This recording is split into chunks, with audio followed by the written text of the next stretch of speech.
Selamat sore, selamat pagi, selamat siang dimanapun Anda berada. Welcome back to my channel, to Purna Video Channel. Hari ini saya akan membuat video,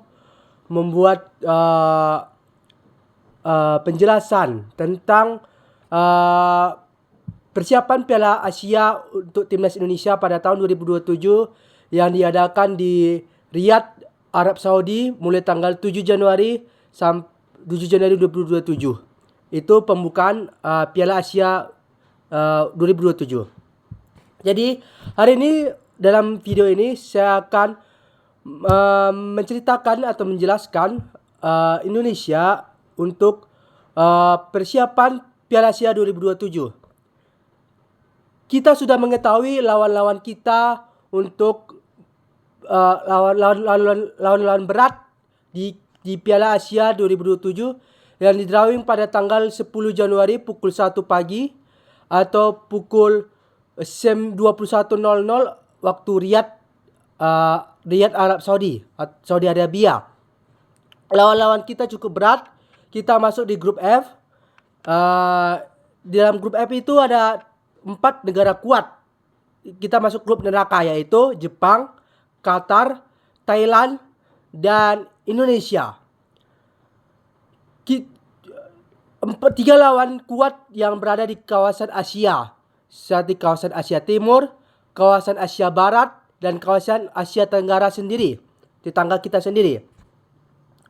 Kita mengetahui Jepang adalah lawan kuat yang mempunyai 4 Piala Asia, Qatar 2 Piala Asia juara bertahan, Thailand adalah lawan kuat dari Asia Tenggara juga, dan Indonesia adalah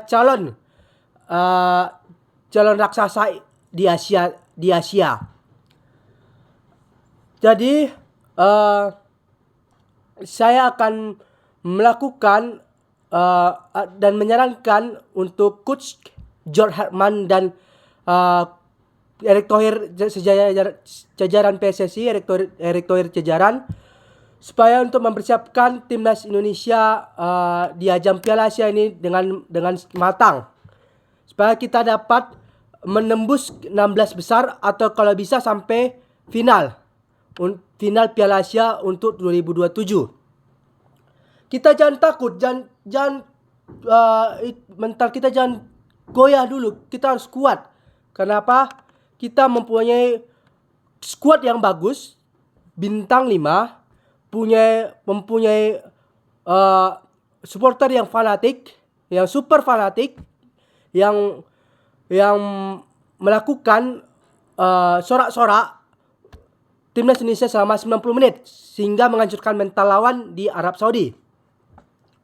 Itu kelebihan kita. Dan ketiga adalah kita mempunyai coach yang bagus saat ini, yaitu Coach George Hartman, untuk mempersiapkan Piala Asia 2027 dengan matang. Kita mempunyai 8 bulan untuk persiapan untuk tanggal 11 Januari untuk pertandingan Indonesia menghadapi Jepang. Tanggal 11 Januari untuk mempersiapkan lebih matang lagi dengan mungkin bisa direncanakan saran-saran saya yang saya akan paparkan dalam video ini. Oke. Dan kita juga bisa persiapan untuk timnas Indonesia. Bulan Juni kan kita sudah menghadapi Oman dan kalau nggak salah dari benua Afrika. Itu bisa salah satu untuk menguji bagaimana mentalitas kita dan kerjasama kita untuk menghadapi 2 negara kuat tersebut, yaitu Oman. Bisa uji tanding untuk hampir mirip dengan lawan kita di Qatar. Dan 2 itu secara fisik, Oman dan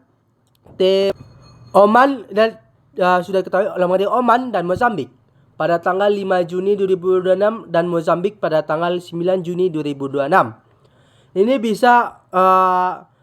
bisa untuk uji coba timnas Indonesia dalam hal kekuatan fisik. Bagaimana kita menghadapi dua lawan tersebut, menang duel fisik terhadap 2 negara kuat dengan kekuatan, Oman dan Mozambik. Dan saya dapat informasi mereka akan menurunkan skuad terbaik untuk tanggal 5 dan tanggal 9 untuk mengetes bagaimana asuhan George Herman dalam menghadapi FIFA Matchday tanggal 5 dan tanggal 9 Juni tersebut. Untuk persiapan kita untuk di Piala Asia 2027 menghadapi Jepang, Qatar dan Thailand. Dan kali ini saya akan akan memberitahu informasi atau menyarankan kepada Coach Herman supaya kita ada beberapa strategi mungkin bisa membantu dalam menghadapi hasil positif untuk mengerai hasil positif dalam pertandingan Piala Asia tersebut. Target realistis Indonesia minimal 5 poin. Bisa menang lawan Thailand tanggal 20 Januari. Menang lawan Thailand. Bisa kita menahan imbang atau bisa meraih kemenangan kalau ada keajaiban dapat menang lawan Jepang dan Qatar. Kalau bisa tersebut kita dapat 9 poin. Secara otomatis kita juara grup. Atau menahan imbang keduanya atau salah satu. Kalau salah satu kita bisa runner up. Kalau menahan imbang 5 poin, kita bisa runner up juga. Target poin minimal itu bisa 4 poin. Peluang besar lolos peringkat 3 atau runner up atau 5 poin. 5 sampai 6 poin. Mungkin lolos langsung kita sebagai runner up atau sebagai runner up grup. Ada strategi utama Indonesia yang bisa kita kembangkan sebagai identitas tim, yaitu compact dan fast transition. Yaitu artinya adalah Indonesia jangan bermain terlalu terbuka melawan Jepang dan Qatar. Oke, jangan kita terlalu terbuka untuk melawan Jepang dan Qatar. Model terbaiknya adalah bisa defense compact block. Pressing agresif di momen tertentu.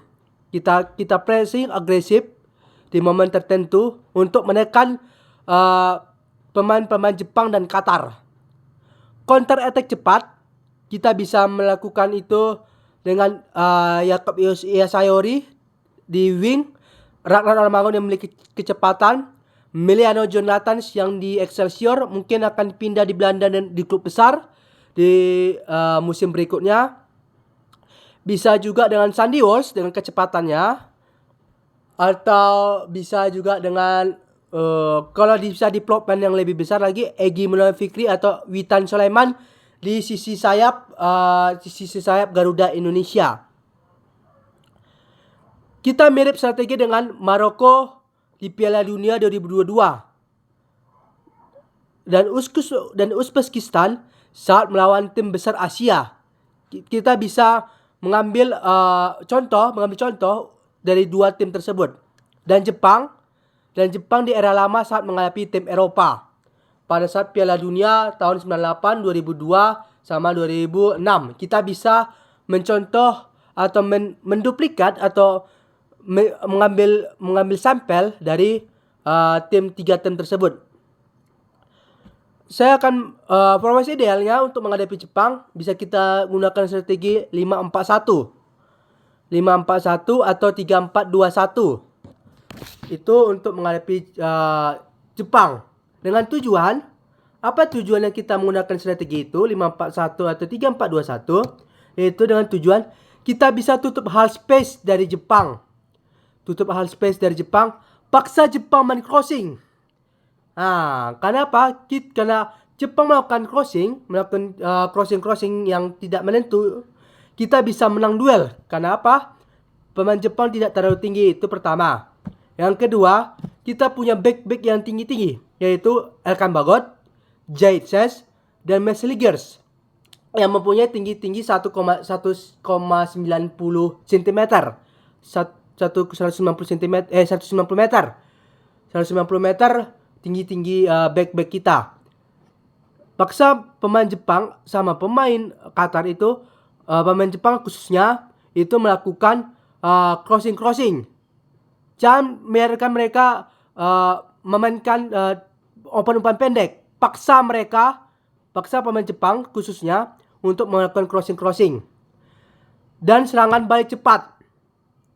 Dan kita melakukan serangan balik cepat seperti yang di Piala Asia dan lawan Irak waktu Piala Asia 2024 kemarin. Kita melakukan 1 gol bagus dari serangan balik cepat. Waktu gol Marcelino Ferdinand waktu di Piala Asia 2024 yang lalu. Itu kita strategi yang bagus, bisa kita duplikat, bisa kita kembangkan, bisa kita hybridkan untuk melawan Jepang tersebut. Kita juga harus kreatif juga untuk melakukan serangan. Terus strukturnya adalah 3 CP kuat duel udara, ya kan, 3 CP kuat duel udara. Menurut saya formasi 3 back itu Elkan Bagot, kalau bisa Elkan Bagot, Jairses sama Rizky Ridho yang kuat di duel udara dan duel di darat. Wingback yang disiplin. Bisa juga kita memainkan maybe Sandy Walsh yang disiplin yang di RB kiri, right back kiri, dan LB kiri bisa kita Calvin Verdong yang mereka selalu disiplin sebagai wingback. Punya double pivot yang bekerja keras.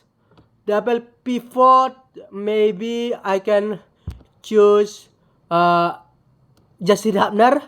Kita hybridkan dia dari back ke defensive midfield. Double pivot yang bekerja keras. Justin Hubner salah satu bekerja keras sama Joey Pelopesi. Double pivot yang untuk bekerja keras untuk bisa mematahkan serangan-serangan lawan yang dari Jepang dan maupun Qatar. Kita bisa mematahkan serangan dari Kaoru Mitoma, Wataru Endo yang di tengah. Kita mungkin bisa menduel duel tersebut, kita usahakan. Dan ya 2 itu sama mungkin Kosuke Honda sudah pensiun dari timnas, sama Minamino. Bisa kita patahkan serangan ke arah Minamino yang di klub AS Monaco tersebut. Dan 2 inside forward cepat yang bisa untuk menusuk ke dalam pertahanan Jepang dan maupun Qatar. Kita fokuskan untuk melawan Jepang dulu tanggal 11 Januari. Tanggal 11 Januari yaitu 11 Januari 2027 tersebut. Kuncinya jangan high press 90 menit. Press hanya saat build up Jepang ke sisi kiri maupun ke kanan. Itu press. Terus kalau bisa kita melakukan kombinasi yang cepat, menggunakan cepat segitiga trigonal untuk transisi positif. Kita bisa melakukan transisi cepat untuk melakukan segitiga formasi umpan-umpan pendek yang sangat cepat. Kalau bisa mirip tiki taka untuk membuat pusing lawan Jepang dan Qatar tersebut. Melakukan passing cepat, harus cepat juga membuat decision atau membuat keputusan apakah mau passing, mau shooting, atau mau umpan, atau mau passing. Itu harus cepat make decision untuk timnas Indonesia. Jangan ragu, jangan bimbang. Kalau mau shooting dengan akurat dan keras ke arah gawang. Kalau lama-lama itu pasti juga kiper juga grogi akan menangkapnya. Kalau bisa kita harus bisa lebih banyak menembakkan shoot ke arah gawang lawan untuk membuat produksi gol sebanyak mungkin untuk menghadapi Jepang dan Qatar. Itu lawan Jepang. Mungkin formasi yang bisa saya sarankan kepada Coach Jude Herman saat menghadapi Jepang yang formasi 5-4-1 atau 3-4-2-1 itu mungkin lain kali kita bisa memberi formasi taktik. Mudah-mudahan pemain kita yang di Eropa Martin Paes di Ajax, Gavin Verdong di Lille, dimasuk sekarang posisi 3 besar. Mudah-mudahan bertahan dia di Lille dan Lille di Champions, supaya Gavin Verdong main di Liga Champions di musim depan. Terus Emil Audero yang di Serie A sama Cremonese, mudah-mudahan dilirik klub besar seperti Juventus supaya dia bermain reguler di Juventus, makin dia berkembang lagi. Terus Jay Ses di Sassuolo, Justin Hebner di Feyenoord, mudah-mudahan dia dapat grow up juga di Belanda di Eredivisie. Dan Sassuolo dan di Jay Ses di Sassuolo mudah-mudahan dilirik klub besar dan direkrut. Menurut saya ke AC Milan penting. Kenapa? Nanti AC Milan kekurangan back tengah. Saya sarankan kepada pemilik klub Rossoneri tersebut supaya memikat Jay Ses sebagai back tengah, karena back tengah AC Milan kosong sekali, tidak ada yang kuat seperti Jay Ses. Saya sarankan untuk merekrut Jay Ses untuk memperkuat di lini tengah. Terus Marcelo Ferdinand di klub Oxford, dan Ole Romani mudah-mudahan tetap di Eropa untuk menggrow up skillnya dan potensialnya yang ada. Mudah-mudahan semua berkembang supaya kita bisa dapat berjaya di Piala Asia 2027. Selanjutnya lawan Qatar. Kita bisa memakai susunan formasi 3-4-1-2. Kenapa? Qatar suka kombinasi pendek. Kombinasi pendek, drop pass, permainan antar lininya Indonesia harus main lebih agresif. Indonesia harus bermain lebih agresif. Kita ganggu ritme Qatar. Jangan mereka terlalu dominan dan terlalu enak untuk membuat ritme mereka yang lebih ritme penyerangan mereka. Kita ganggu mereka. Kita membuat mereka lebih stres di pemain Qatar ini. Kita ganggu aja ritme mereka. Terus tekan DM Qatar. DM Qatar kita harus waspadai itu si pemain Qatar itu yang cetak hat-trick di final Piala Asia 2024 kemarin lawan Jordania itu. Kita Alwi kita harus tempel ketat sama strikernya itu yang sangat berbahaya untuk Qatar. Fokusnya untuk Johor Emar untuk lawan Qatar, kita harus menang duel kedua untuk merebut bola. Terus kita bisa crossing cepat ke pertahanan lawan, ke pertahanan Qatar. Dan maksimalin efektif untuk melakukan tembakan jarak jauh. Tembakan jarak jauh itulah fokus kita untuk menghadapi Qatar. Dan juga makanya tadi saya bilang jangan ragu untuk melakukan tembakan make decision yang cepat untuk menghasilkan hasil yang terbaik. Kita mau shooting atau mau oper atau mau main tiki-taka atau main 1-2 1-2-3 untuk di serangan cepat, untuk serangan transisi positif timnas Indonesia, penyerangan timnas Indonesia dan mencetak gol hasil produknya. Untuk melawan Thailand sekaligus saja lawan Thailand. Untuk lawan Thailand, untuk versus Thailand, kita bisa menggunakan formasi 4-3-3 secara menyerang. Ini laga wajib menang untuk 3 poin untuk mengunci 16 besar Piala Asia 2027. Indonesia harus melakukan dominasi tempo, press tinggi seperti lawan Vietnam kemarin. Kita berhasil menang. Mudah-mudahan kita bisa menang lawan Thailand dengan skor 2-0 atau 3-0 untuk mengunci 16 besar Piala Asia 2027. Banyak shooting. Kita harus melakukan banyak shooting, harus make decision lagi kita harus melakukan make decision yang cepat untuk supaya apa? Supaya jangan terbaca oleh strategi kita oleh lawan. Kenapa? Kalau kita terbaca, kita tidak bisa apa-apa lagi. Makanya kita harus melakukan make decision yang cepat dan efektif, dan harus bisa melakukan komunikasi sesama tim yang efektif. Itu adalah kunci supaya kita meraih kemenangan 3 lawan tersebut. Baik Suti, jangan beri Thailand confidence.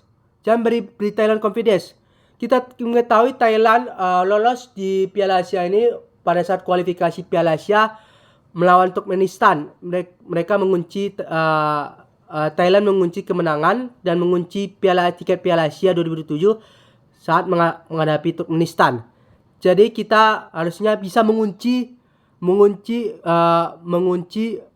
pertahanan penyerangan Thailand, dan mereka grogi, dan jangan membuat mereka confidence, dan mereka membuat mereka percaya diri untuk membangun serangan atau bertahan. Kita buat grogi mereka, ragu gitu, sehingga kita dapat meraih kemenangan 3 poin untuk mengunci 16 besar.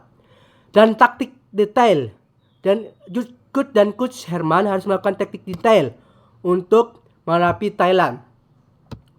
Cara menghadapi Jepang itu, Jepang National Football Team punya rotasi yang cepat. Rotasi cepat seperti Takao Kubo, Takumi Minamino, Kaoru Mitoma, Wataru Endo di Liverpool, yang klub Liverpool sekarang lagi posisi 6. Terus siapa lagi pemain-pemain hebat Jepang lainnya yang dimiliki oleh timnas Jepang untuk Piala Asia nih. Kita bisa juga menyontek saat Jepang di Piala Dunia 2026 ini. Bagaimana strateginya, apa kelemahannya? Coach Herman harus memantau itu klub Jepang di Piala Dunia 2026 dan mencatat apa-apa saja kelemahannya. Dan kita juga sharing saat menghadapi Jepang di Piala Asia 2024 kemarin, sama di kualifikasi Piala Dunia 2 kali saat kita kalah 4-0 dan berapa 0 tuh di Jepang. Kita harus bisa melakukan ambil poin di pertandingan tersebut. Terus passing presisi, Jepang National Team juga punya passing presisi yang hebat, transisi yang berbahaya, dan cara melawannya adalah saya akan memberitahu kepada Coach Herman bagaimana cara melawan timnas Jepang tersebut. Kita bisa memakai low mid block. Artinya apa? Kita melakukan low mid block, artinya titik pertahanan sepak bola di mana tim mendapatkan sebagian besar pemain rapat di area pertahanan sendiri. Pertahanan jadi gunakan strategi 5-4-1 secara pertahanan dan formasi menyerang 3-4-2-1. Dapat di pertahanan sendiri dekat dengan gawang dan untuk mengurangi rasa serangan lawan. Untuk mengurangi ruang, kita menutup ruang-ruang serangan lawan untuk melawan Jepang tersebut. Kita harus bisa melakukan tersebut. Terus tutup ruang antar lini. Kita tutup ruang antar lini Jepang supaya mereka tidak percaya diri dan mereka tidak percaya diri untuk membangun serangan dari Jepang tersendiri. Jangan kehilangan bola di tengah. Itu berbahaya itu. Jangan kehilangan bola di lini tengah. Karena apa? Karena Jepang mempunyai pemain-pemain tengah yang luar biasa seperti Wataru Endo yang sedang di Liverpool sekarang. Dan pemain-pemain tengah Jepang lain yang hebat-hebat. Kita harus bisa fokus dan jangan melakukan kesalahan sekecil apapun. Jangan kehilangan bola juga di lini tengah. Counter ke ruang belakang fullback. Kita melakukan counter ke ruang belakang fullback Jepang. Ruang fullback Jepang. Targetnya adalah kita melawan Jepang tanggal 11 Januari 2027 itu target kita ambil 1 poin. Kalau kalah selisih gol kecil. Kalau kalah misal 1-0, itu perlu nggak apa-apa. Kalau bisa draw. Kalau bisa lebih ada mukjizat, ada mukjizat dari Tuhan, bisa kita menang 1-0. kita nggak apa-apa main seperti Atletico Madrid atau seperti kayak pemain seperti Uzbekistan melawan tim-tim besar lainnya, parkir bus, pas waktu lawan parkir bus, parkir tank, parkir gedung apa gitu di pertahanan, nggak apa-apa. Negatif football pun nggak apa-apa kita waktu menghadapi Jepang tersebut. Kenapa? Target kita 1 poin menghadapi Jepang. Kalau bisa, kalau ada mukjizat dari Tuhan, kita bisa menang lawan Jepang, mendapat 3 poin lawan Jepang. Cara terus ball position. Terus kalau cara menghadapi Qatar itu mereka biasanya kuat di pole position. Mereka kuat waktu pole position. Kita bisa melihat di Piala Asia 2027 waktu menghadapi Jordania, mereka yang juara bertahan itu mereka mempunyai pole position yang tinggi. Mereka timnas Qatar juga memiliki kombinasi memiliki teknis yang luar biasa juga. Kita harus bisa menanggulangi dan menghancurkan kombinasi teknis mereka, menghancurkan fokus mereka, menghancurkan mental mereka supaya kita meraih kemenangan.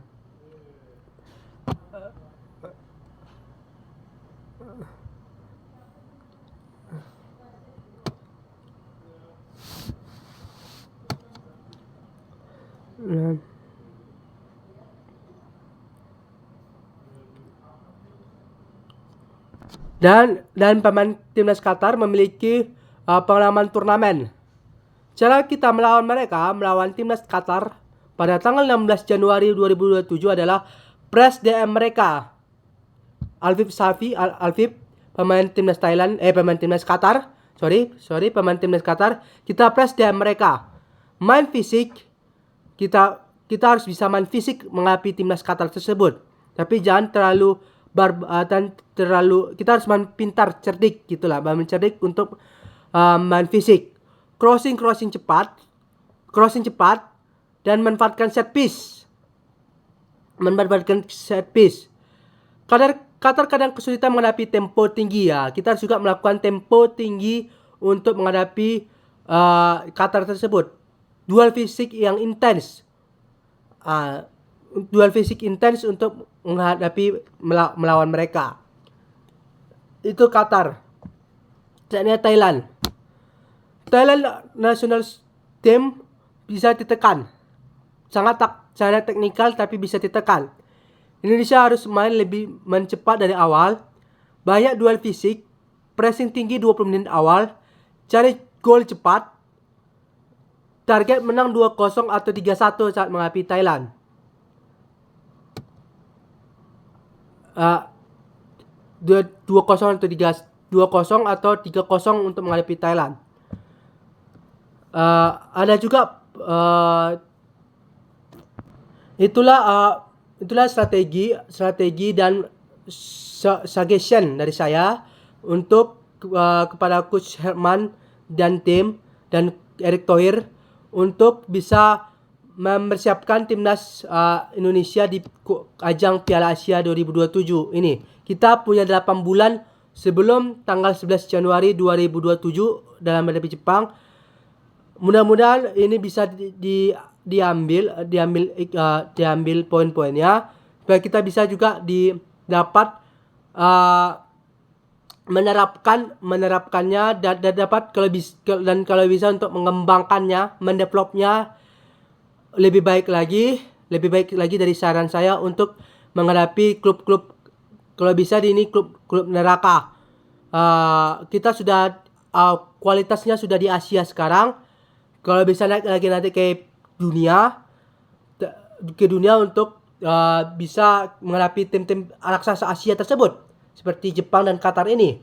Kita pasti bisa meraih kemenangan 6 poin atau 5 poin supaya kita dapat melanjutkan nafas kita di Piala Asia 2027. Nanti saya akan membuat videonya sudah terlalu lama. Nanti saya buat bagaimana fokus kita atau program program persiapan 6 bulan sampai 8 bulan sebelum turnamen Piala Asia 2027. Demikianlah video ini yang bisa saya sampaikan, yang bisa saya utarakan pada video ini. Semoga dapat diaplikasikan atau di-upgrade supaya dapat meraih kemenangan. Sekian dari saya. Terima kasih sudah menonton video ini. Terima kasih. Ciao.